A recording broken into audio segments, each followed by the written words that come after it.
Okay, I guess we will go ahead and get started. We may have a few that come in. Thank you, everybody, for being here this morning. I'm going to go ahead and just give a quick introduction and overview of what Britt's going to talk about today. Most everyone on here is a regular. I see a couple new names, and we want to welcome you. Britt is going to talk to us today about marketing your business through your own personal brand. I thought she'd be really good for this. Anytime Britt has insight or gives her opinion on anything, it's always worth listening to. So been looking forward to this as well. So Britt, I'll just turn it over to you and take it away. Thank you so much. So hi, everyone. I'm Britt Bishop, and I'm a hairstylist. And so you might be wondering, okay, so why is a hairstylist doing this presentation? And it's because the way I've marketed myself as a person has opened so many doorways in the industry. It's the reason why I have my job right now, that the salon I work at, the owner knew who I was because of personal branding. I've gotten clients this way. I learned very early on that if you work for somebody else, don't depend on that person to work for you. And I know there's entrepreneurs in here that are still like maybe working for somebody else or, getting started. Or there's also the reason I think personal branding is important too is maybe you want to do more than one endeavor. Maybe like Paul, you're a writer and you have another business. So you want to put yourself out there as Paul. Like if you do something else, that way they're like, oh, Paul did this. I know what this is. And so, yeah, that's what I want to go into. And is it okay if I screen share? Am I able to do that? Yes. Yeah. So let me. I could have done it from my iPad. I didn't know that. Sure. Still a little new at this kind of stuff, but I'm getting there. Present. Sorry about that. You're fine. Everything's perfect here. Thank you. All right. Well, I'm trying to get it to do full screen, and it doesn't want to. Oh, there we go. That looks full screen to me. Oh, I see. It can be even more full screen. Yep. That is very full screen. Awesome. Very full screen. You get to see my full face here. So, yeah, this is marketing your business through your own personal brand. So what is personal branding? That's the practice of marketing a person as a brand in itself. It's an ongoing process, and it's developing and maintaining your reputation as an individual. If you think you figured out who you are and what your brand is, and you need to reevaluate because times are changing, trends are changing, everything else. If your website looks like it's from 1998, it's time to update it. And that's not being mean. That's just trying to keep up with your audience. So it should be an ongoing process. Individuals can be referred to as influencers when they've reached a large platform, such as like Kim Kardashian. I hate using her as an example, but she is known from the TV show, but she's also known for her perfume line. Her sister is known for the show, but she has her own makeup line. And they have other endeavors that as soon as you see their name on it, they're like, girls already flock to it. They're like, oh, Kylie did this. I want, So it has to do with personal branding as well. Who should focus on personal branding? Everyone. I put almost everyone, depending on what you do, but pretty much everyone that, wants to do other things. It makes it easier to find you online, and that gives you the flexibility of working it anywhere. That's why when I changed salons, I was able to keep about 90% of my clients. They knew even the ones that I wasn't able to tell where I went, they knew that they could Google me and find me because I've made sure you can find me. So in a good way too. And one thing I didn't put on the slide is the more you put yourself out there as a professional, the less likely it is to find your personal stuff. So if you're friends with me on Facebook, you see I post a lot of nonsense, and that's just because it's my personal page. That's my prerogative. But if you go and Google me, that's not going to be the first thing that pops up. It's not going to be the second, third. It's going to be way down there on the list. But by that time, you've already seen other things, so you don't even care about that stuff anymore. So that's another reason why I think it's important for entrepreneurs, because it puts your best self in the public. So essential elements for branding yourself are the same as for a small business. You want to have a font, a logo, a color scheme, a website, and a Google business account. It might sound like a lot, but once you have it going, it's not. The reason that these are important is when you think of a brand, like think of Apple or think of McDonald's, their stuff, it's always the same. Even when their brand does change, it's still similar. You still recognize it. And that's the thing. You want to be recognizable consistently. And being consistent is very important. It's very key. With logos, I believe that if you're marketing as yourself, it's ideal to have a logo that either has your face on it or your name or initial, or like, let's say you have a nickname and that's what you want to use. Do something like according to that. Like, I made the mistake before of trying to market myself under a different name, like a company name kind of thing. And it got old real quick and it just sounded weird when I tried to talk about myself in third person. So I learned quick that that doesn't work. All right. So with fonts, I use one called Babus New. I have two that I mainly use, and I have an alternate in case I can't get a hold of those fonts. But I've downloaded them on all my things so I can have them. But it's just an in case. I have one specifically for headings, and I have one specifically for bodies of text. Doing that's also important just because it helps. It's something about the brain and the human eye. Like when we look at something, like they know, okay, this is the heading, this is what it's about, and I know this is what's going into what this is about. My font's used in my logo, and it's used in everything that I publish now. For a little bit of time, I wasn't able to use these fonts. And now that I've been able to and have updated it, I'm starting to get rid of the older stuff. And it is important. Like I've seen a huge difference in my posts just from what I've updated and what I wasn't able to. Having a logo, I believe that's important. My best friend's a graphic designer, and without even asking her, she made me this logo because she liked that picture of me. As you see, she added a lot of hair to it because I like big hair. So she made my hair like absurdly big. But if you look at that picture, it does look like me. Even though my hair has changed a little, my hair's cut has changed, you can still see my face. Like you look at that and you're like, oh, there's Britt right there. So I think it's good to get with a graphic designer and do something like that. Other ones I've seen are people's initials that look really pretty.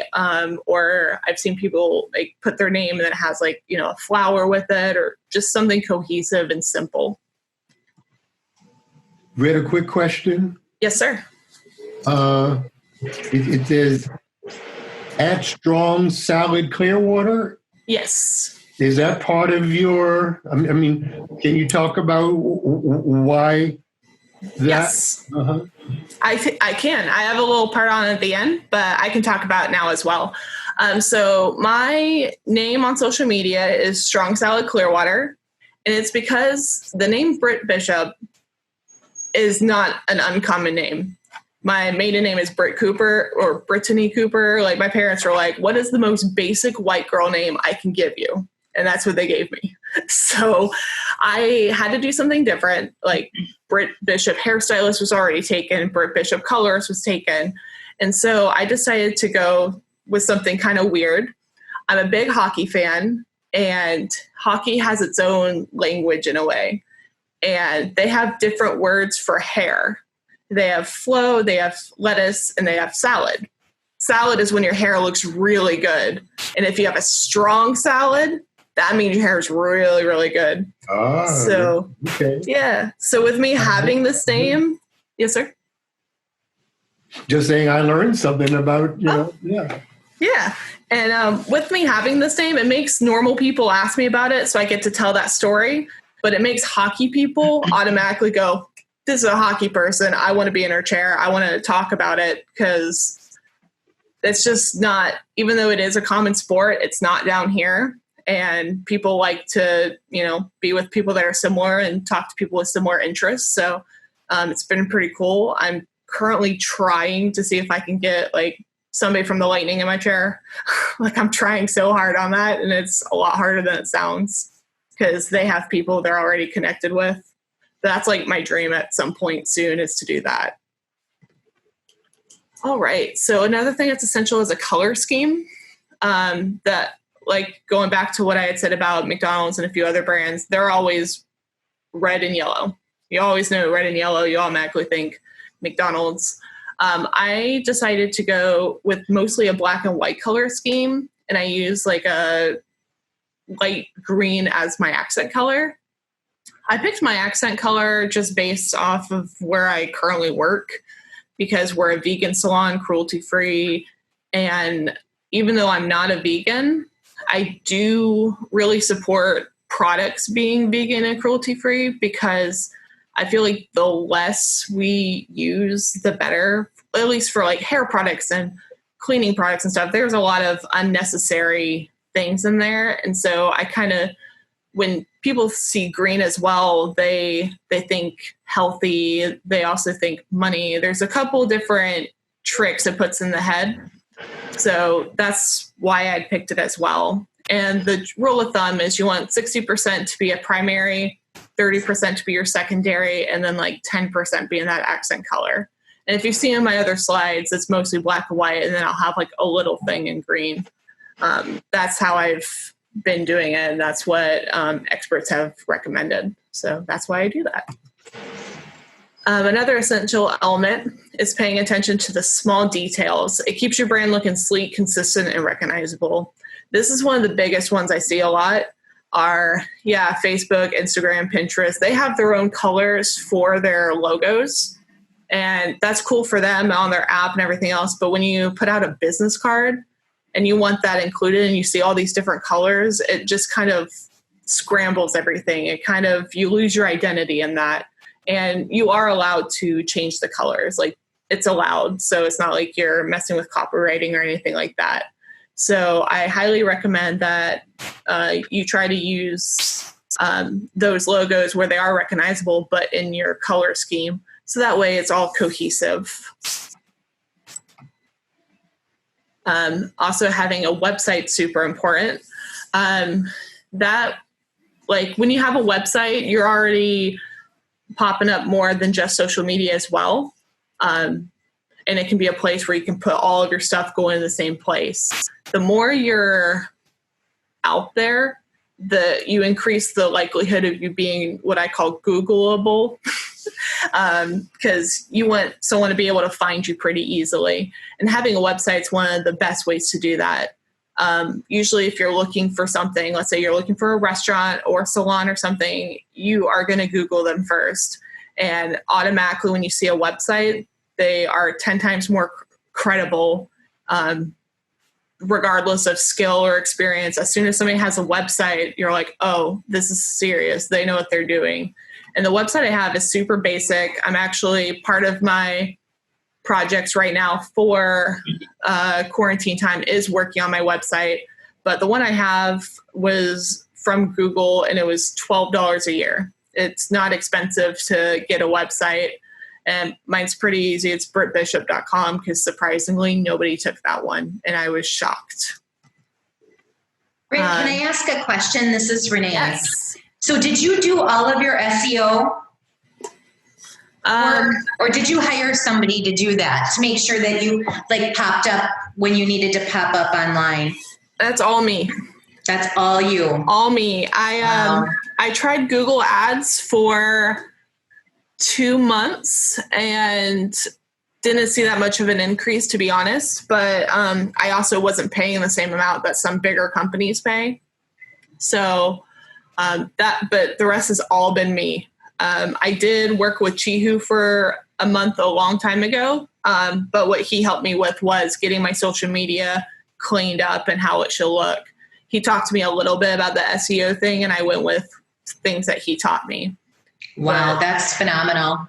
Thanks. That's super cool. It's been fun. So another important thing is a Google business page. A lot of people don't think of it as an individual. They think that it's just for a business. But if you're marketing yourself as a business, you can have a Google business page. You don't need a physical address in order to have one. They will ask you for an address because they're going to mail you a postcard. And once you get it, it's going to have a code that you're going to go back and type in that code. But you can choose to not have that address visible, so people won't see it. And if you go in a direct Google search, let me see if I can exit full screen and show you real quick.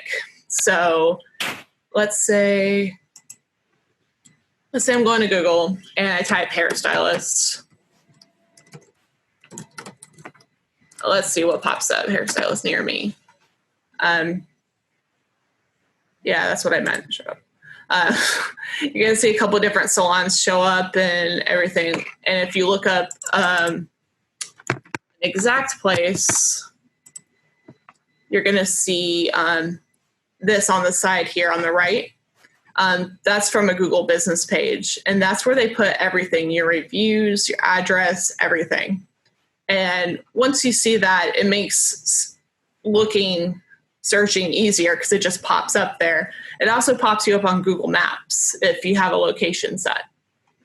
So I'm seeing if doing that you can find me, because sometimes people type in the salon name and I pop up. That's because I wrote a review. Never mind. So whenever you type Britt Bishop on here, you don't even have to type Britt Bishop hairstylist, just Britt Bishop. I pop up right here. So that way, as soon as somebody looks me up, I am right there. There's no guess as to where I'm at. Sometimes it pops up old stuff. That's not even me. But you do end up finding like, oh, that's somebody's hair I did. This is interesting. So I'll be honest, whenever I did have Google Ads, this stuff popped up here. And now that I don't, it's gone down here. But that could also be because I've been closed. I haven't been posting as much hair related things because I haven't been able to. But that's something that you and we can learn together, and I'll let you know my findings. Right. Does a business page have a cost to it? Nope. Having a business page is completely free. And it's easy to do. What you would do is you click on your right here. I'm going to do my professional one because I don't know what's on my personal one. You're going to click these boxes right here and click on my business. Oh, okay. It's super easy to do. And from there you would, mine's already established, but you'll see like you'll see where you can create a page. And from there you can create posts, you can add pictures, stuff like that. So that way, like these pictures are on there from customers posting them, but there's also others that I've added as well. That way I'm not relying on them to post things for me. Great. It gives you more content, more visibility. You can see how many people have seen these pictures in the area. So. One of the challenges that I had with the Google business was, I don't have a storefront in any way, shape, or form. Mm-hmm. So, I've been a little frustrated, and I've had a few clients who don't want their home address listed. Mm-hmm. Getting them to drop that has been a little challenging.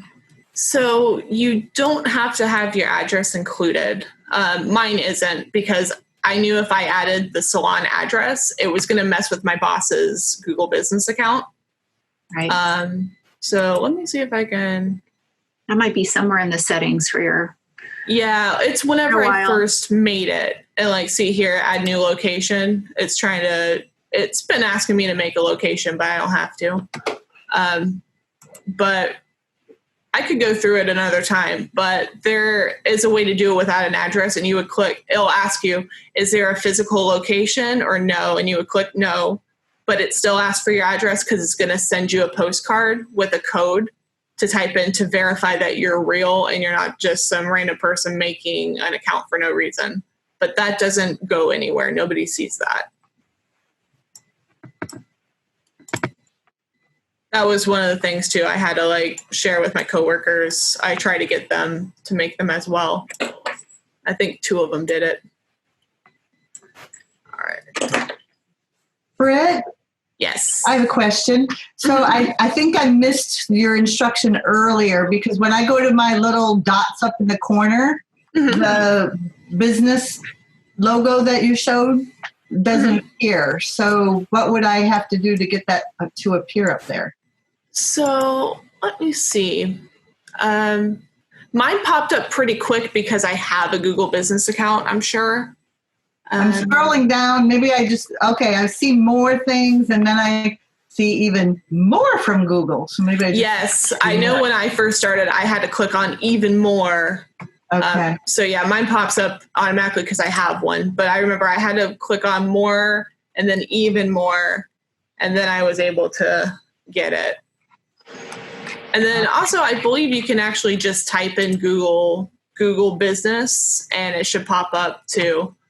Okay, great. Thanks. If you're already logged in. Yeah, no problem. That one I learned from a friend right when I was graduating cosmetology school. She told me I needed to do that, and I'm so glad she told me that. All right, so going forward, once you have a personal brand, you've made it clear to your audience who you are, what your brand is, and you have the freedom to build an audience without the restrictions of a project or an employer. You want to gather all your social media outlets to make sure they're cohesive and they fit your brand.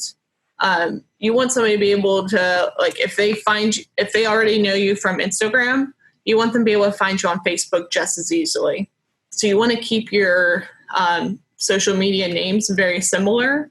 So that way it's easy to find you, and they'll see your logo and they'll see your color, and they're like, okay, this is definitely Evelyn. I recognize her stuff. I recognize these paintings, her name, the name's the same. That's what you're trying to do as much as possible. Sometimes it's not possible. I'll show you in a little bit how my name had to be adjusted for a few different platforms, but I made it work. All right, so actually the next page.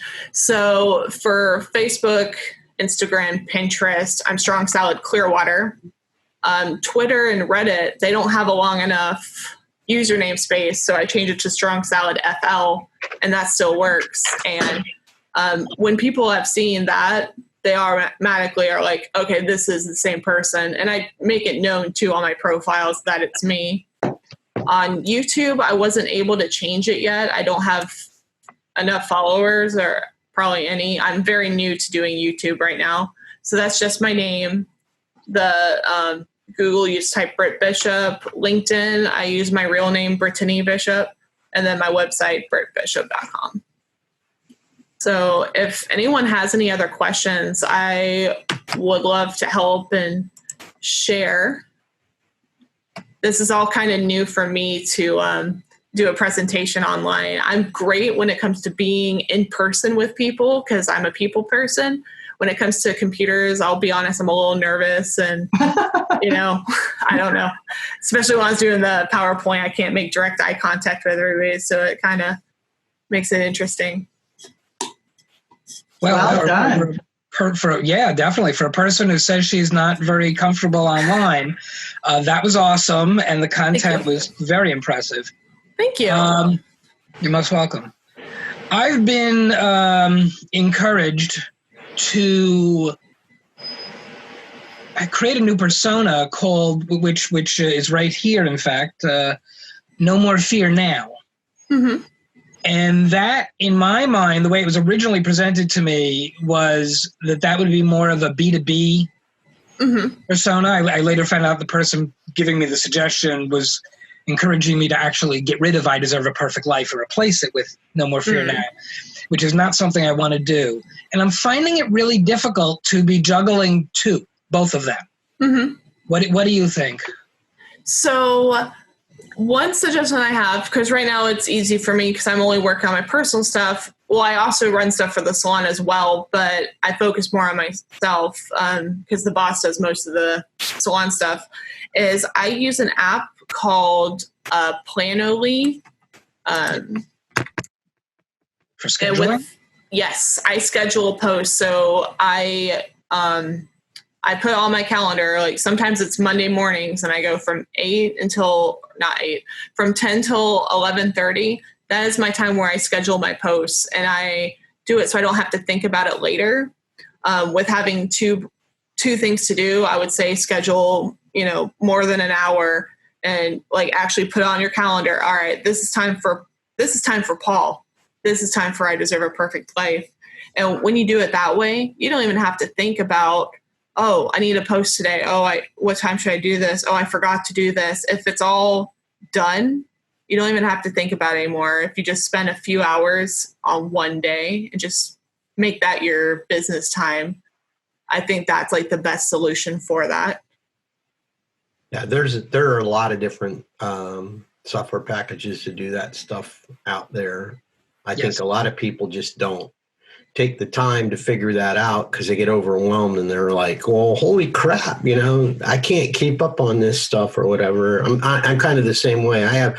I actually have 10 different social media channels that I post to, and I post every single day. So if everybody goes out and looks at my stuff, it's the same thing. Now, I have a mix, obviously, of both personal and business. And, I've got three things because I've got the company, I have myself, and I have the brand. Business Growth Simplified isn't my company. That's a brand of DE Incorporated. So, I've kind of done the same thing that Britt's talking about. And Britt's done a very good job of it for herself. So thank you. I commend her. I appreciate that a lot. And that's one thing I believe helps with social media burnout. I know Evelyn had asked about that. Like when we were in person, she had mentioned it because sometimes it's exhausting. Like for me, I have to take pictures of my clients and to have content. And sometimes I'm too busy for it. And some clients don't want their pictures taken. And there's different stuff like that. But I have to be persistent. I've started actually scheduling time to take pictures and to do that kind of stuff. Because if not, you do get burnt out. Because part of it is, what do I post? I have no content. And then another is, I have so much content, I have no time to do it.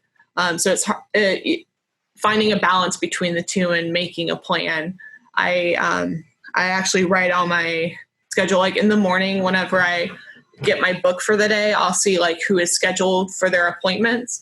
And I'll write, okay, Renee's here for a color, take her picture. So-and-so's here for a haircut, ask if I can take a picture. So-and-so's coming, ask if they can write a review and take pictures of the salon. So-and-so's coming, and this stylist isn't busy, ask them if they can make a video of me doing their hair. I actually write it down, because for me, when I write it down, I always say it, manifest it. It reminds me to do it.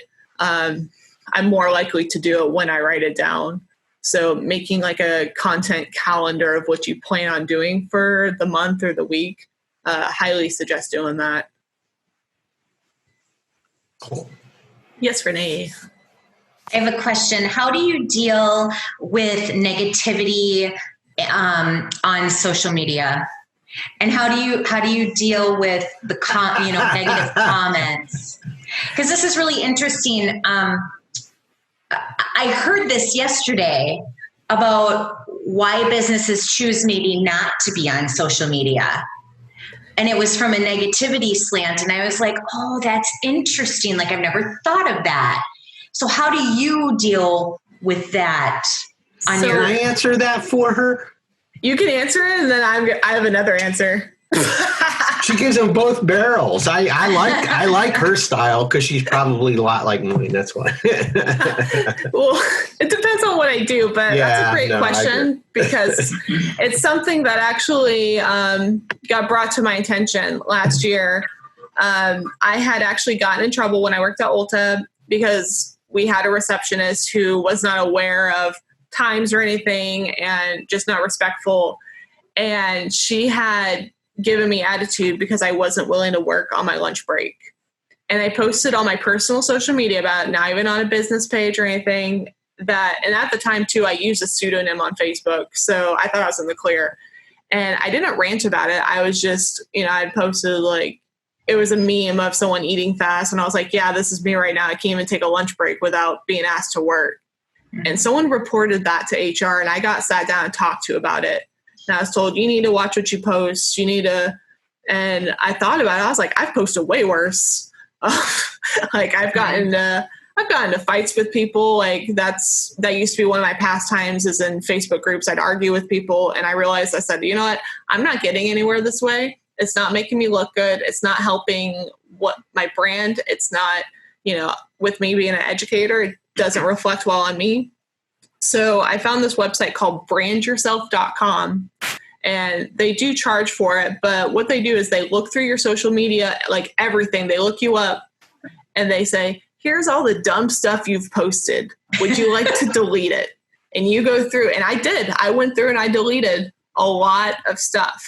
And they pull up keywords, curse words. They pull up if you talk about like drugs or alcohol, they pull up like a whole bunch of stuff. And I went through and I was like, wow, I posted this in 2007. Yeah, let's delete that. Like I went through and got rid of a lot of stuff. And whenever I currently deal with negativity, it depends on where it's coming from. Like if it's on my actual business pages, I try to do it with poise. Oh, I'm sorry you feel that way. I wish you told me in person, or, something like, I don't want to say I turn around to where they look stupid, but, if the shoe fits, then, but I'm polite about it. When it comes to having to, like with my Facebook group, when I get like negative feedback and it's people that are just being negative because that's what they feel like doing for the day, or they feel like, they don't have to adhere to the rules or whatever, then I have no issue like shutting it down. I do it politely. A lot of people usually, like what I say. For example, there's been a lot of petitions going around saying, open up salons again, when it's not safe to do so. And someone had posted something about, salons reopening, asking questions. And my first comment was, just so you know, if anyone posts one of those stupid petitions, you're getting muted for 24 hours, no questions asked. And at first I posted that and I was like, okay, a bunch of people are going to leave the group and think I'm the worst person ever because, it's harsh. But a bunch of people ended up liking that I said that. I only had to mute one person, but a lot of people like respected it. And sometimes you just kind of have to start off like that way and letting people know, hey, this is what I stand for. This is what I'm willing to do. This is what I'm not willing to do. And if you're friends with me on social media, you've seen I've posted a lot about not willing to work when, it's illegal to do hair outside of the salon. I've been very vocal about it. I've been very consistent with it. I don't even cut my boyfriend's hair right now just to prove a point that I'm not cutting hair at home. And I feel bad for him, but not really, because if I wasn't his girlfriend, he wouldn't be getting a haircut anyway. So I've just made it consistent. And then from there, I have made like funny videos and stuff about it, which at first I was scared of doing, but people have loved it. So I try to just take a lighthearted approach to it and be like, yeah, you're being a jerk, but everyone else thinks it's funny. Well, I can see that Matt and Dino don't have the problem that I've got, which is this thing's getting long. Okay, I need to get this cut. I just comb it all to the back. I just comb it all to the back. You can't see it. That's why. I'm actually waiting for it to get long enough that I can part it in the middle again and then grow it down to my shoulders. Wow. It's a good hair day. So I saw Evelyn had her hand raised, and then Carl. Yeah. I'm going to start with Evelyn. And I just wanted to go back to Renee, and first of all, Britt, I always appreciate when people set good boundaries in those social spaces, because I think, it's not a matter of censure. It's a matter of attending to the needs as a group. And when you're in a group setting, that's kind of a good thing. The other thing I wanted to just briefly say is that, Renee, if you're, one of the challenges of social media is there's trolls out there that just want to be idiots. And I think it's important to remember who you are in all of that and what you stand for, and pay more attention to the people that you're serving and whose needs you're meeting. I do remember there was a place here in Dunedin that opened up. I had waited months for this ramen noodle place to open up. And, their start was kind of rough around the edges. It probably took an hour and a half for me to get a bowl of soup. But I recognized that it was like they were having a start. Well, some people, just kind of politely complained about it. The owner was vicious. His business closed down probably 2 months later. And some of that was simply because he didn't have the skill set to acknowledge the complaint and graciously say, love to see you back. Instead it was, well, screw you. Hope I don't see you again. You're never welcome back here. I mean, it was just horrific. And he was that way with anybody who made a complaint. I was surprised that he was in business. So I think it's more important just to, when people are, even when they complain, it's like you meet them with sugar instead of, what's the saying? Honey instead of vinegar. Yes. Vinegar, yeah. And I do agree with you, Evelyn, on that. But I love to mention Wendy's on Twitter. For those of you who don't know, you should look it up. Wendy's is savage. They are savage with any post. People will say stuff. They will clap back quick. They're rude about it, but it's hilarious. And just to say on that, and they do it in 4 words too. Yep. Perfect communication. Mm-hmm. Can you give an example? I can actually look one up right now. They have plenty going on. I've always died when I see it. Is this fast food Wendy's? Yeah. Fast food Wendy's. No, it's a good idea. Pull it up, Britt. We have minutes to pull it up. This is good because Hot and juicy Wendy's. So, for example, tweets and replies. So someone's like, is it that hard to make a plain Baconator? Come on now. 3 weeks in a row, you mess it up and forgot the toy and the Happy Meal. We're officially on break like Ross and Rachel. Oh, wait, this one they were actually polite about. Never mind. Hold on. That's because it was Happy Meal. Fun. It might have been they a said kid. Happy Meal. That's no fun. While you're looking, I want to mention, back to Renee's question, I've regularly posted some other people's content, people that I look up to. So I have a post right now that's Dr. Bruce Lipton talking about, in fact, the subtitle of the video is poor people something about poor people staying poor because they're programmed that way, right? They're programmed to be poor. And I have 2 people who just love to voice their opinion, which is often negative or condescending or demeaning or something like that. And so these 2 people have posted on that post, or they've commented on the post of mine. With negative, demeaning. Actually, one guy with a video counter-proving it or something. I don't know what. And right now, this morning, because it happened last night, I took the position I'm just going to ignore it. You can ban people. You can make it so that people are not able to comment on any of your posts, which I may have to do to these 2 guys. But right now, I'm just kind of ignoring it. Yeah, and that's smart to do that. If someone has nothing better to do, then just roast you for no reason, then they got to go. I've muted people for that too. A lot of people used to try to say stuff about my gender and question it, and I'm like, I don't care either way. Shut up. So, but that for some reason, a lot of people like to use that one against me for some reason. So, okay. So for example, someone put, if you reply, I'll buy the whole Wendy's menu right now. And they said, prove it. And they just sent a bag of trash. And like, here's your proof. I guess they were talking about taking the trash out or something. And Wendy's like, thanks for sharing your baby pictures. So, and someone's like, why are you like this? Oh, we try to keep it friendly, but we're not here to get trashed by someone. It's funny when you see it. Really? This isn't going to load here. My friends like Wendy's, but I don't. What do I tell them? Apologize for being wrong. The beef is never frozen. How do you guys keep it fresh? Refrigerators. That's how you read it when they put it out like that.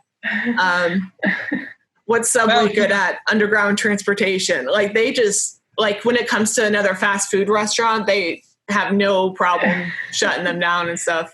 I see. And so it's funny. It makes, some people think it's unprofessional and stuff like that. Yeah, maybe it is, but it's funny. And it has resonated with their it's resonated with their audience, if that makes sense. And people keep coming back, okay, which keeps those eyes on your social media.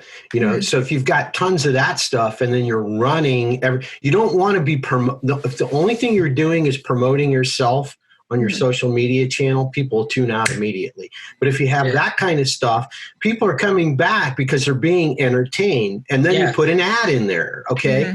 So I have posts that go out that are all of the stuff that I do all day long.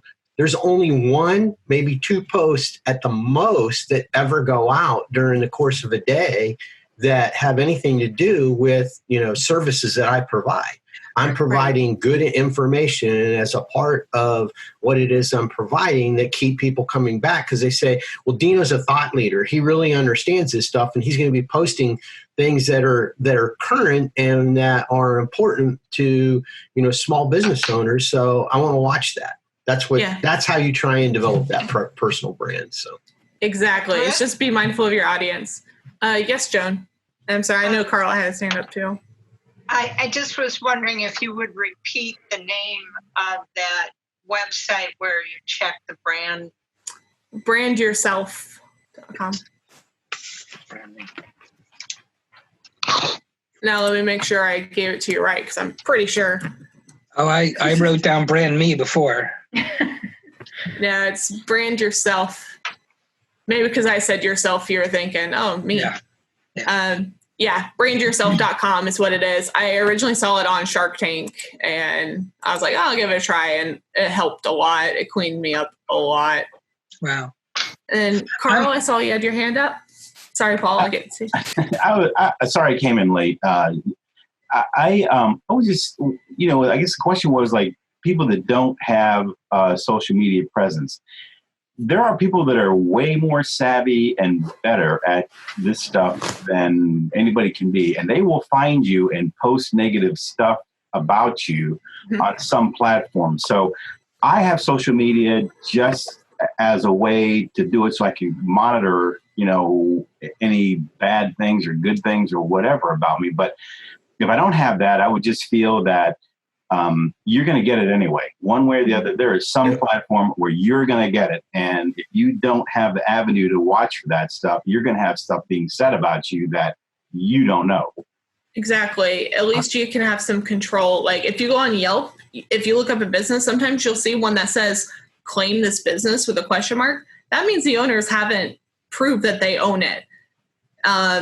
It's hard to like claim it if it's not yours, but people are still writing reviews and giving their feedback. And at least if you have the account for that and you have some sort of control over it, you're better off because it looks better. You know, if you get a negative review and it's valid, then, you know, oh, I'm sorry about that. Please send me a private message and we can discuss it. Or if it's something that's, you know, absolutely BS, then, you know, oh, I'm sorry that you ordered a well-done steak and it wasn't pink inside. How else can we do, you know, something like that? Right. And then, Paul? Well, so to Carl's point, one of the things that is a good idea to do, are you all familiar with Google Alerts? Mm-hmm. You can tell Google to send you whatever it finds on the internet that contains a string, a string that you want to specify. So it'd be good to set up a Google Alert for your name. And of course, there's doctors and other people out there with my name, so I get all of those. And a Google Alert for your business name. And mentally, I'm still stuck back on the Wendy's thing, and I'm thinking about the job application, the job requirement, right? The job description. We're looking for somebody who's snide and witty, who can write, quick on the feet. I have no idea. Well, someone had asked at one point on Twitter, where did they put, who's running the Savage page? And their answer was 3 dogs in a trench coat pretending to be human. So that's obviously who it is. But I love that about them. It's sarcastic. It's funny. It resonates with me. Like, I don't know why. People like millennials, especially the ones from like 25 to 35, we've seen some stuff, man. And our sense of humor is very dark and cynical. So that kind of stuff is funny to us. We like that. If you also saw yesterday, I posted, we have gift cards now, and I made one that says like, here to fix your quarantine haircut or something like that. Like I made it pretty like savage, but someone out there is like, oh yeah, I'm sending this to so-and-so because she just messed up her hair or something, you know? And it's funny to people. It's, you know, it takes a little jab. At the same time, it's still funny, and that's who it resonates with. So being mindful of your audience, you know, if you work for, you know, let's say you were doing the adult daycare center, which I know you're not anymore, but that would not be the right approach to it, because that would not, you know, go with your audience. Right. Whereas, No. right. And like with Paul's audience, like, because he's talking about manifesting and having a perfect life, and that is not the route he should go either. So it's just being mindful of who your ideal client is. Once you know who your ideal client is, what they look like, where they eat, where they go. I always do that. That's a exercise I do. I ask who my ideal client. I ask, how old are they? What color is their hair? Where do they work? Where do they go after work? What do they eat? What kind of music do they listen to? And it sounds so stupid to some people, but I do that, and that client legit walks through the door.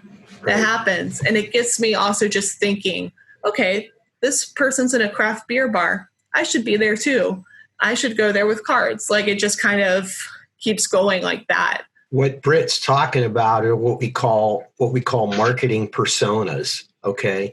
You can have a customer and say, well, my customers fit into this box, but all the people that you would fit in that box are not all the same. Okay. You have different people within that. You know, women may want certain things versus a man. Okay. So, well, then you have to have those two different tones of voice to be able to speak to those people the way that they want, you know, to be communicated with. And so, you know, as you get more and more customers and you begin to listen more and more to, you know, your audience, you'll begin to pick up those little subtleties, and you need to create those other personas and make sure that you're feeding information and you're talking in that tone and tenor to those particular groups of individuals within your customer base. So. Mm-hmm. That's very interesting that you guys are talking about this, because I just finished the book Rise and Grind by Damon John, and if you guys know him, he's one of the Shark Tank people, and he talks about that he still goes to the clubs. He goes clubbing every weekend, because when FUBU started, that's where so he doesn't want to lose that connect with his audience. So he goes and he sees, what are they wearing? What are they drinking? What are they talking about? And I think that that's so important. This is all stuff that I've never really considered before, you know, to be with your target audience and place yourself right in the middle of it all. Mm-hmm. So that's smart, Britt, on your part. Thank you. I do that with my clients, the ones that follow me on Instagram. Sometimes I'll go to their profile. I'm like, all right, what does Allison follow on Instagram? And I look for like whatever pages she follows, because you can see that. And I see like, you know, the places she likes or the places she's tagged. And I look at that, and then I'll look at another client. And if there's something that's the same, then I'm like, okay, this is on to something. I just had a thought and it escaped as I was talking. But it had to do with that. I've got my stuff is kind of similar in nature to that too. I mean, if you go to my website, if you go to my blog or anything like that, you'll notice that there's 3 different characters. Who do I serve? I serve small business owners, okay? But I know that they fall into different categories. I have people that are startups. How I talk to them and what they're interested in and what they're concerned about are different than people that are trying to grow their business, okay?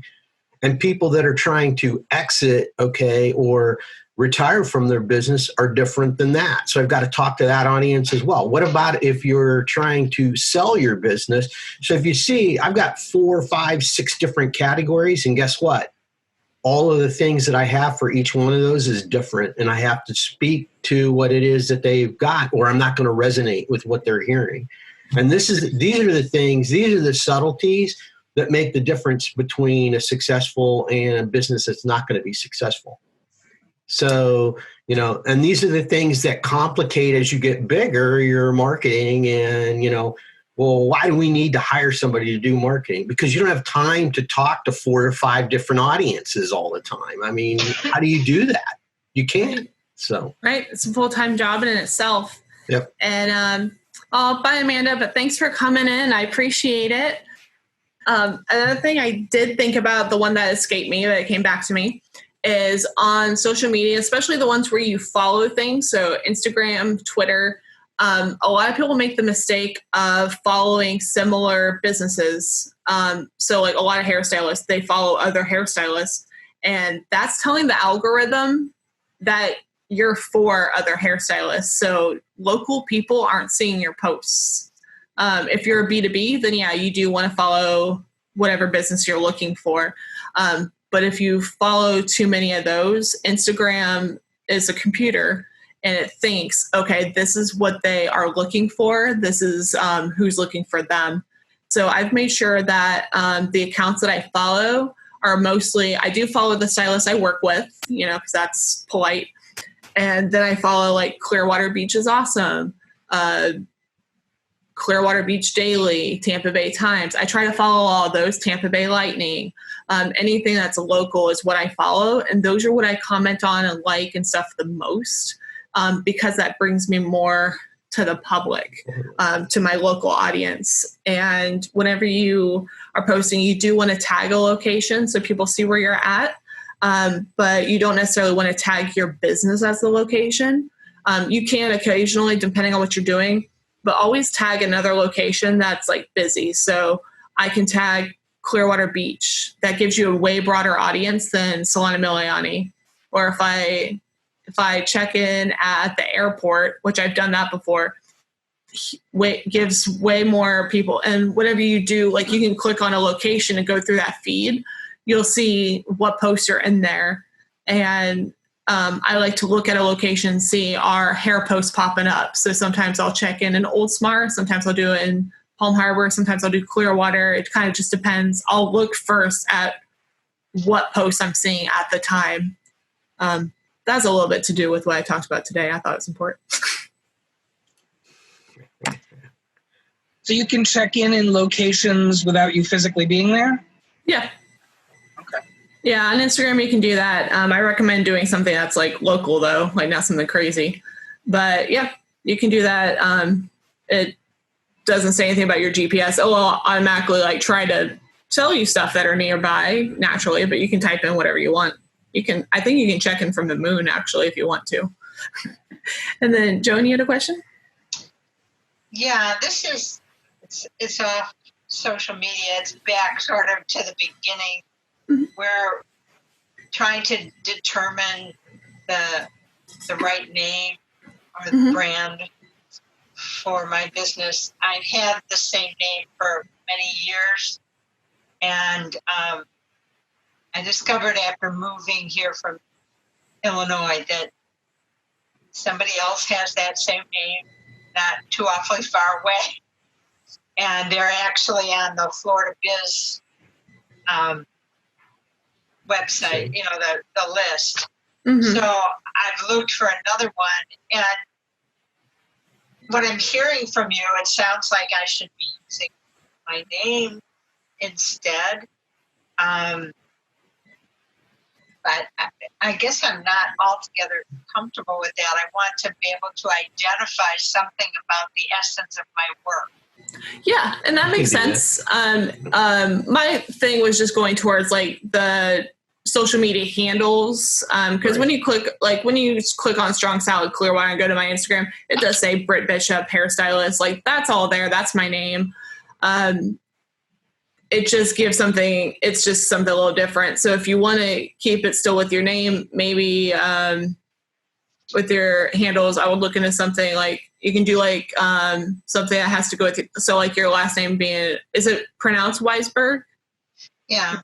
So I would maybe do something about you being wise, but W-I-S-E, like, Joan the Wise or something like that, kind of a little play on words. And, it still says who you are. You click on your profile, it'll still say Joan Weisberg on it, like once you get there.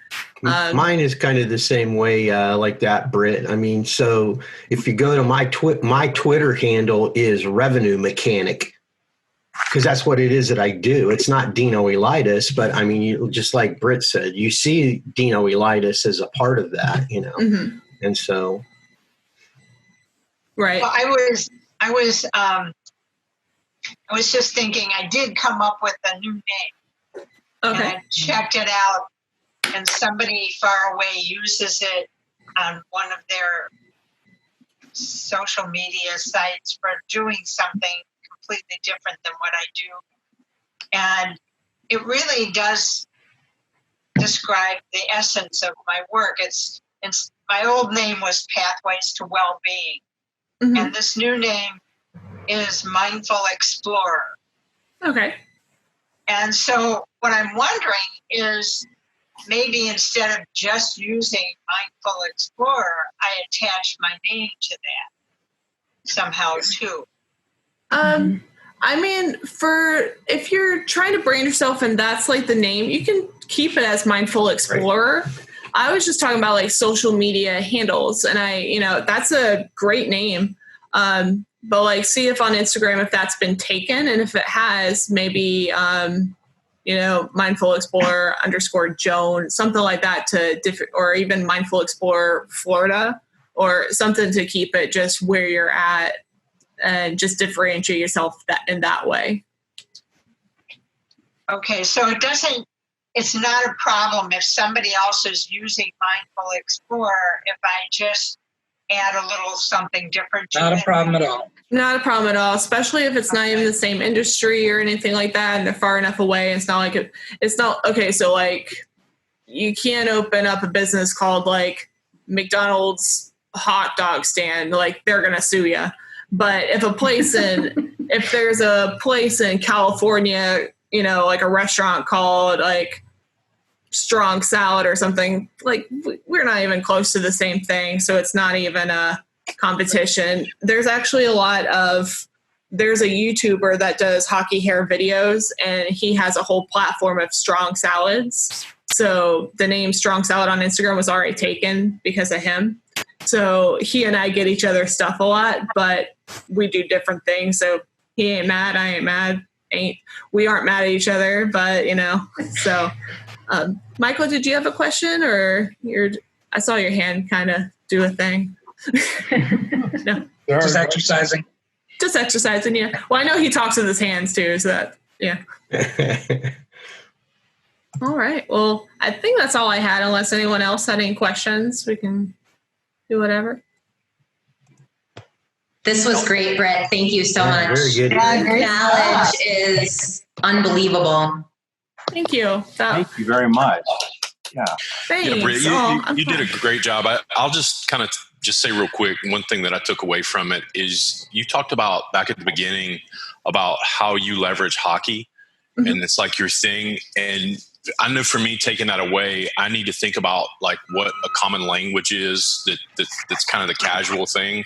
Mm-hmm. So I think that was really good that you highlighted that. So I really appreciate that. You did a great job. I know you would. Thank you. Even the stuff that came to you is just always insightful. So thank you. Really nice job.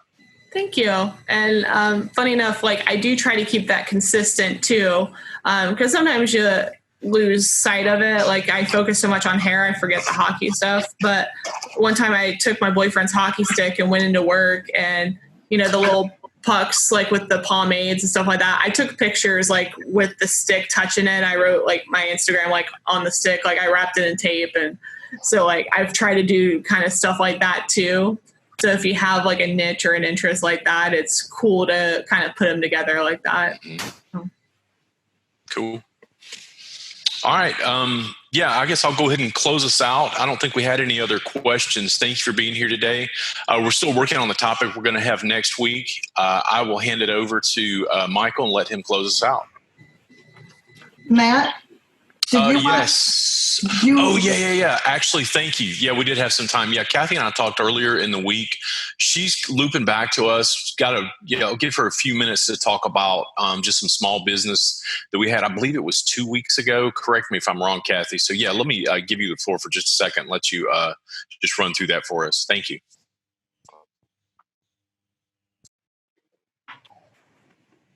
All right, thank you. I was just going to do quick little shares while I was listening here, and let me see if I can do this without messing it up, but let me find it. So just to touch off on what Britt was covering, if you can see that, I just Googled my name, and I wouldn't mind being any of those pictures. So anyway, that's not what I wanted to share. What's that? Just showed up. Yeah, they just showed up. So there's 250 Kathy Norrises, so I blend in quite well, but that's not what I wanted to share. So let me stop. And I'm going to share what Matt and I talked about, because he wanted me to follow up. I had applied for the economic disaster loan earlier, right when it came out, and I hadn't heard anything. And then I discovered I did actually have, what do I want to call it? A application number, and I found it. And then I went to the website and I emailed this disaster customer service at sba.gov. And I did that on April 10th, I think. And then I got this email back about, on the 18th, so a few days later. And they recognize that I do have my application submitted.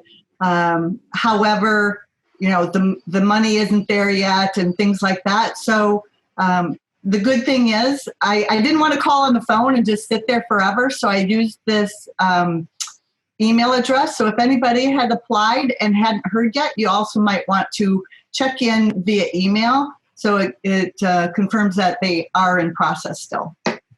That's all I had to share. Good to know. Good. Thank you. You're welcome. Hey, thank you very much for following back up on that, Kathy, and thank you for reminding me as well. Carl, you had something real quick. Go ahead. Floor's yours, sir. Thank you. I am volunteering on some other committees, and one of them is we're going to have our state representative and my U.S. congressional representative. It covers most of Clearwater, parts of Dunedin, but I think it'd be a general flavor. I want to know anybody that applied for these loans and anybody that applied for unemployment. Have you got $1 yet? No. I've been pending for a long time. Okay. That's more of the individuals, it seems like. Most of the folks that we've kind of put in, a lot of them are getting funded. I actually talked to one of my old clients I hadn't talked to in a while. She was on the discussion that we had yesterday. They got, I think, like $65,000. So, they don't have a ton. They don't have a ton, but they've got a half a dozen, employees, and they do everything right, and they submit all their reports the way that they need. It didn't take them long. I think what's coming out of all of this, Carl, more than anything else, is if you didn't take care of your business and run it the way that you're supposed to run it, then you're going to run into problems probably. Okay. And I also think it depends upon if you had employees or not. Oh, absolutely. Absolutely. Yeah. Okay, thanks. I just need to give these people feedback, and because I'm hearing like the big boys are getting these loans, but nothing for the small people. There's no crumbs. Okay, thank you. Thank you for giving the feedback, Carl. Carl, there was a post. I don't know if we're linked on LinkedIn or not. You might want to check. The Bank of Tampa posted something. I think it was the president from the Bank of Tampa actually posted their statistics, and the statistics that they had gotten from, I don't know if it was from the SBA or where they were getting it from, but it says the percentage of the money that's actually going to small businesses or whatever. So might check that out and see. That may give you some information, from a third party, and that comes right from the bank. That's why I like that information for sure. So.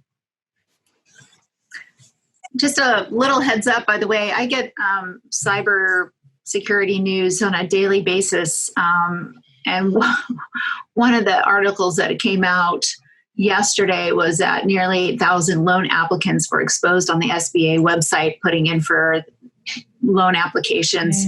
So just an FYI, checking up on them, they're offering, because there were Social Security numbers there, they're offering monitoring for the next year, which is typical of most places when they've had a breach.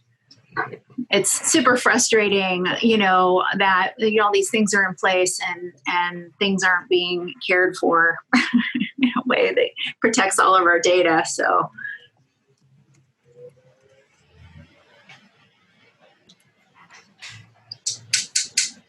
All right. I think that ties us up for today. I'll hand it over to Michael and he can close us out.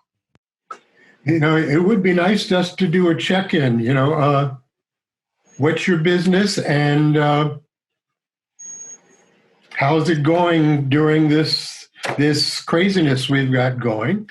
And we've got a couple of new folks, so I'd love to hear from them. How about you, Rick? What would you like to hear? What's your business and how's it going for you during this craziness? Well, I do IT support, internet support, do a lot of what Britt has been talking about, and I was curious to hear what she had to say. Mm-hmm. Two comments in passing. Number one, Britt, have you been aware of the digital divide? The people that I am what's known as a digital immigrant. All of this is so new to me, as opposed to the millennials, which grew up with this. And, there are folks that do not know anything other than having their own cell phone. And they are plugged into the internet and the media and the Twitter and all of that is so unbelievable to me. Oh, yeah. And that's a big learning curve. And somebody had mentioned somebody that was going to a club to observe the younger generation. And I suspect that was part of the digital divide of the immigrant and the digital native. Oh, yeah. So the guy she was talking about, he is the, I don't remember, in the 90s, there is a clothing company, FUBU, that was really popular. And he is the man that created that. And now he's on the show Shark Tank, and he's an entrepreneur. And the digital divide is real for sure. I know millennials, we weren't born with this technology, but we got a hold of it when we were like teenagers and preteens. Like we got to, our first encounter really was MySpace, and you were literally like coding your own thing. So that's how we got started. We're in for a world of trouble when the generation that's before, like younger than us, so like the ones that are in high school and graduate, they're like way past we are. So we're also experiencing a digital divide that's different as well. I tried to, with my presentation, I tried to make it to where it was understandable for everybody. And if it wasn't, please let me know. Like I try to I don't want to say dumb it down, but I thought like if I was trying to explain this to my boyfriend's mom, would she understand what I was talking about? So I was trying to go in that direction. There's another take on this, Rick. I was reading an article about what's happening with teachers trying to teach via computer and finding out that the kids were very, very skilled on their iPhones and their iPads, but not so much on their computers. Mm-hmm. How do you use Microsoft Word? Brand new to them. So the digital divide is a little mixed up, I think, for sure. Yeah, it's a different divide, but it's interesting seeing that. Yeah, okay. So, Melanie, what's your business and how are you and your business doing? Let me see. Can you hear me? Yes. Mm-hmm. Oh, good. I didn't know if I was muted. You unmuted me, Michael? Yeah. Thank you. I appreciate that. I'm actually brand new business owner. I chose April 1st for to launch my business so that it would make me feel good in all of this craziness. I'm writing a book. I started last year after 10 years of thinking about it. And that kind of opened the door to coaching because the book is going to be focused on mental health. And even though I'm not a therapist, I know there's going to be, I just felt that there was a need for, I guess, to offer some kind of help and kind of be a bridge to people with mental health issues that may need therapy. I'm focusing on coaching and helping people who do read the book to actually, I guess, be the bridge to the services that they might need. Very good. Very good. Thank you for coming. And Rick, thank you too. Let's hear from Renee. How's it going, Renee? Actually, I have some really exciting news. Sean and I are in the process right now of writing up an offer to buy a business. So we are very excited about this. We're hoping to have it in by tomorrow, the offer.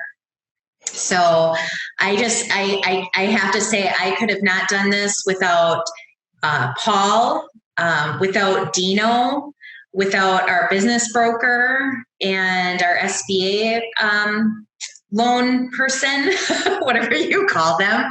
But this has really been amazing. It's just really been amazing. We're really excited. I can't disclose much about the business right now because I am under a non-disclosure agreement, but I can say that it is a manufacturing company, and we're just really, really excited about it. And, I'm so happy for you. I'm proud of you. Thank you. Thank you. This has been really great. And my goal, I did write my resignation letter to work. I didn't send it yet, but I wrote my resignation letter to work. So I'm hoping to be able to put my resignation into work by June 5th and be done by June 19th, which, don't worry, Dino, I'm patient if I have to push that back. I know I'm making Dino a little nervous, I think, but I'm texting you right now. No, for something else. I'm just kidding. I'm willing to push that back. But I did take my PTOs because I can't, and once I leave work, once I put my notice in, I can't take PTO and I don't get paid for it. So I am only working 3 days through the month of May. So I am over the moon about that too. So yeah, so it's everything's coming together really, really great. Very good. Very nice. Good. Congratulations, lady. Thank you. Yeah. Okay, Joan, how about you? How are you and your business doing? You're muted. Kind of stalled at the moment, I think. I'm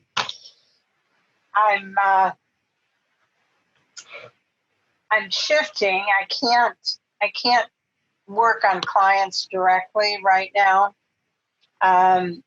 So I want to focus on writing, but I've had some issues here at home that need pretty immediate attention. So I've had to put some of that on the back burner until I get this all resolved here. But I think, if anything, I would say that having to do that is a little discouraging. I had some momentum going, and so it's a little hard to have something come up and stop that. Sure. But just finding a brand has been helpful. It's actually helped me focus a little more easily on who I am in my business. Super. Very good. Kathy, how about you? Well, yes, I have an update. Nothing firm yet, but I am in talks with a small company out in the Seattle area about being their managing partner because they are not, they're all over the place, got great ideas, great in technology, but don't have the financials in place, don't have a strategy in place. And so I'm in talks with them. And then I have a couple of other things going on too, but things are moving along. Very good. Very good. Evelyn. Muted. Evelyn, Can't hear you. Hear you. Will that be better? Yes, much better. I know. I try to reduce the sound for you all, and then I forget. Evelyn Duffner, Computer Angel. I do lately just a lot of web work for people. I design websites and do all kinds of, well, I'm an artist as well. And yeah, I've just been getting through. I have some work with St. Pete College right now, which is great. And that's been super helpful. I get to clock some hours there. And otherwise, I'm doing what everybody else is doing, staying home and eating good food. Super. Betty. Hi, everybody. I'm doing okay. I'm doing good, actually. I'm very busy, and I'm doing that new program for investors. So I send out letters. I really work after the coronavirus. So I have investors who called me. So I'm working a couple of days, and I have a lady who called me. She wants to list with me, and she likes me. So she's coming down to Florida in May. So after that, so it's doing good. I'm very happy. So, and I did my Facebook ads for the first time. And, with Keller Williams, we have this CRM. It's called Keller Williams Comment. And everything is a link to it. So I did also a Facebook ad. And so we're starting today. So I was not good at it before, and I didn't have time. Now I have time, so I'm getting good at it. So, yeah, keeping busy. Yeah, I'm very happy with that. Yeah. Way to go, Betty. Paul. Yeah. Well, let's see. I'm keeping busy with marketing, calling people, emailing. I did a workshop this past Sunday on eliminating stress. Talked about some really good tools and techniques you can use to eliminate stress from your life, from your mind, from your body. That's about me. I'm really just kind of hanging out here, just keeping the fort and wanting to help people who are struggling with this. Sounds good. Thanks, Paul. Carl, how are you and your business doing, man? Well, pretty good. We're still standing. Down to my son is helping me out because my employee he self-furloughed himself. But I'm busy on my tax and accounting side of things. Still got some payroll deadlines. But for a little bit of fun, I created a website, like kind of last minute thing, taxels.com for people that want to do their own taxes themselves. And one afternoon, couple little elf puppets from the dollar store and a mean, vindictive person behind the desk here shoving wires and orifices on the elves to get them to pose. We're up and running. I did a Facebook ad, got pretty good response out of that, and so I'm kind of enjoying the passive income life here. So far, it's broken even, and I still got a ways to go for the end of the year. So we'll see what happens. But it's been fun, and I've learned a lot from this group here by social media. Britt, you've been very helpful with stuff too. I mean, I kind of don't have a lot of time to post, but I'm looking and learning. And Chihu was when he did his seminar, very good with that stuff. So I get a lot of benefit from this group. Thank you very much. Super. Dino. What have I been up to? We still keep pushing along. When I can find time to squeeze some time in to test the platform. Platform's almost done. We're probably 90% through the testing. So I'm going to have somebody at the company that I'm using their software for said they would put somebody on it to kind of go through it. So hopefully when that comes up, we'll be ready to rock and roll. Hopefully sometime next week. The majority of my time has been spent. We got hired by the city of Dunedin to help out the small businesses in Dunedin. So we've been working diligently to pull together all the information we need for that. It's obviously a lot of this stuff is going to shift. So our focus is really kind of shifted on if you're going to what are you doing today in order to reopen whenever they lift it? If you're not planning for that right now, you're already behind a power curve. So we're trying to do that. We had a really good discussion with a bunch of business owners yesterday, sent out a bunch of stuff, and we did a call. So if you're interested to see what other business owners are struggling with and what they're having a time with, by all means, check it out on YouTube, and I can post the link actually in here as well. So as soon as I shut up here, I'll post a link if anybody wants to go out and check that out. But I mean, that's what we're going to be doing probably for the next 6 weeks, I'm figuring. So are you taking care of yourself? I am. I will report to everybody after last week. We got done. One of our call with the city of Dunedin was shorter than it had been planned to be. People went into the room for it only took us about half an hour, 45 minutes to really kind of answer everybody's questions. So I had a big window beforehand. So I went out, I ordered online from Panera. I went and I got my salad. I sat outside, someplace to kind of take in. And so, yes, I took care of myself. And then when the end of the day came, I went and I had myself a cocktail. So, yes, I took care of myself. Hey, and Thank Dino, you for asking. Yeah, Evelyn. I was going to take that link you sent in the email for everybody who participated and put it on our resource page on the Florida Business Incubator. Is that okay? Absolutely. Yep. That's what it's out there for. So. Awesome. Because that was a good discussion. So yeah, it was. It turned out better than what I had even hoped. So for anybody that's interested, I'll post the YouTube channel.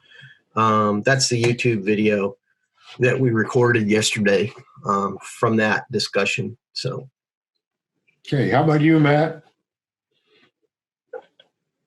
I'm good. Just going through it a day at a time. Work is going. It's always a hustle, kind of being your own kind of consultant. Always looking to the next thing. So hustling for that, but blessed for every day. Hoping this year. I don't know if it'll be this quarter. I got a couple other things, little projects that I want to start up, kind of like Carl was talking about. But for right now, it's just execution mode. I'm doing fine. My business, in terms of leadership development and organization development, is going just fine. In fact, I've even gotten a couple calls from people who wanted my support in terms of setting up their own online school. So that's been a surprise and should be interesting to see what happens to all that. So I think we're done. Thank you, everybody, for showing up.